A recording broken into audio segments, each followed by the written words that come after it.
Bangladesh Society is a socio-cultural organization in New York. এটা 1975 Colombia ইউনিভার্সিটিতে এটার জন্ম হয় 1975, more than 40 years before. This is the only organization in after outside of Bangladesh, largest Bangladeshi organization, and we represent now we have now almost 20,000 members.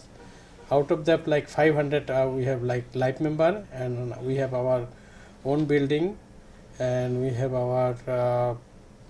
our graveyard. We have 210 graves in Washington Memorial Park. We purchase our own money, and we have our own building also.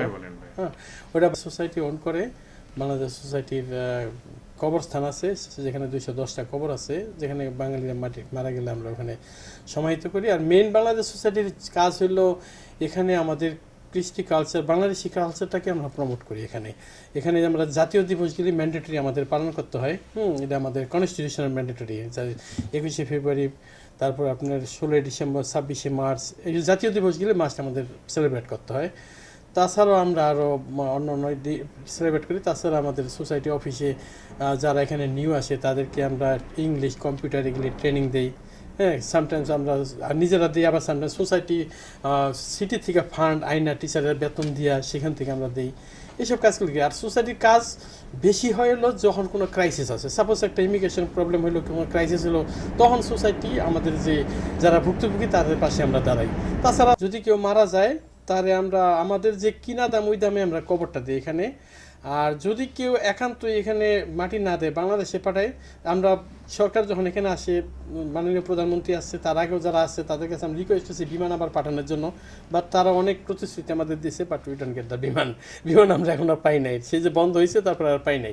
প্রতিশ্রুতি অনেক পাইছি, but বিমানটা যদি আসতো তাহলে লাস্টে পাঠাতে সুবিধা হইতো না, এটা যদি কম খরচে বা যে কোনো ফ্যাসিলিটি হতো। এখন আমরা করি কি, যদি কেউ মারা যায়, তার যদি আর্থিক সচ্ছলতা না থাকে, তখন আমরা যেমন সোসাইটি থেকে কিছু দিই এবং আমরা তখন ফান্ড ক্রিয়েট করি। সাপোজ একজন আমরা বিভিন্ন বাংলাদেশি বিজনেস প্রতিষ্ঠানগুলিতে যাই, যারা একটু সচ্ছল আছে তাদের কাছে যাই যে টাকা দেন, তখন আমরা কিছু ফান্ড ক্রিয়েট করি, বা যে অঞ্চলে মারা যায় ওই আঞ্চলিক সংগঠন আছে তারাও হেল্প করে, আমরা হেল্প করি, এভাবেই কিছু টাকা ক্রিয়েট করে ফান্ড করে তারপর আমরা দেশে লাশ পাঠাই। হ্যাঁ, তাছাড়া এখানে যারা মাটিতে চায় তাদেরকে আমরা এখানে আমাদের বাংলাদেশের কবরস্থানে মাটি দিই। যদি একান্তই কেউ টাকা না দিতে পারে আমরা ফ্রি কবরটা দিই। যখন বাংলাদেশের অর্থনীতিতে গার্মেন্টস এবং রেমিটেন্স এই দুইটাই ভ্যারি করে, কখনো গার্মেন্টস হাই যায়, কখনো বাংলাদেশের প্রবাসীদের অর্থ বেড়ে যায়। তো আমরা বাংলাদেশের অর্থনীতি অবদান রাখতেছি। তো এখানে কেউ মারা গেলে তারা হয়তো দেখা গেল একজন তার ফ্যামিলি আনছে, তার আব্বারে আনছে, সে সচ্ছল টাকা পাঠাতে, হয়তো আব্বারে আনছে, মারা গেছে, রাইট?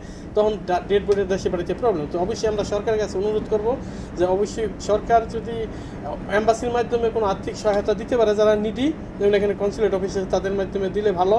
আর না দিলে অ্যাটলিস্ট বিমানটা যদি আসে এবং মৃতব্যক্তির লাশটা যদি বাংলাদেশে অ্যাটলিস্ট ফ্রি নিয়ে যায়, তাহলে অনেক ফেভার হবে আমাদের। আর বিমান এখানে অনেক প্রবাসী আছে যাদের লিগ্যাল কাগজপত্র নাই, বা তারা এখন কাজ করতে ভয় পায়, এবং কিছু কিছু কোম্পানি আছে তারা ডোনাল্ড ট্রাম্পের ক্ষমতা আসার পরে তারা যারা কাগজ নেই এইসব লোকের কাজে নিতে ভয় পেতেছে। কারণ ডোনাল্ড ট্রাম্প এক পর্যায়ে বলছিল যে তাদেরকে কেউ জব দিতে পারবে না, হ্যাঁ, এবং তাদেরকে ইভেন তো বাসা ভাড়া দিতে পারবে না।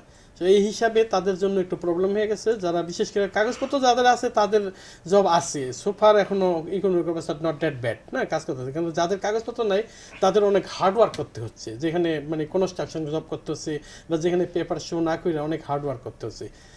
এটা এফেক্ট করছে। আর আমি তো পপুলার ড্রাইভিং আমি রান করি। পপুলার ড্রাইভিং স্কুলের ব্যবসা একটু স্লো হয়েছে, বিকজ লোক যদি এখানে কম আসে তাহলে এখানে আমাদের ইমিগ্রেন্টরা যত বেশি আসবে আমাদের বিজনেস তত বাড়বে, ড্রাইভিং শিখবে।